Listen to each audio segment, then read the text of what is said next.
આરતી કરતી વખતે આ બાબતોનું ધ્યાન રાખો. હંમેશા ઊભા રહીને આરતી કરો, તે શુભ માનવામાં આવે છે. આરતી કરતી વખતે ભગવાનને થોડું નમન કરો અને ભગવાનને તમારી ભક્તિ અર્પણ કરો. ખાતરી કરો કે આરતીની થાળી કોઈ ધાતુની બનેલી હોય. તાંબુ, પિત્તળ અથવા ચાંદીની આરતી થાળી સારી માનવામાં આવે છે. થાળીમાં પૂજા સામગ્રી કાળજીપૂર્વક રાખો. આ માટે ભગવાનના પ્રિય ભોગ સાથે ગંગાજળ, કુમકુમ, ચોખા, ચંદન અને અગરબત્તી, ફૂલો રાખો. આરતીની શરૂઆત હંમેશા ભગવાનના ચરણોથી શરૂ કરવી જોઈએ. આરતીના થાળને પગની આસપાસ 4 વખત ફેરવો.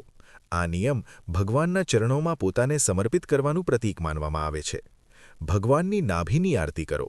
આ પછી આરતીની થાળી ભગવાનની નાભી પાસે 2 વાર ફેરવવી જોઈએ.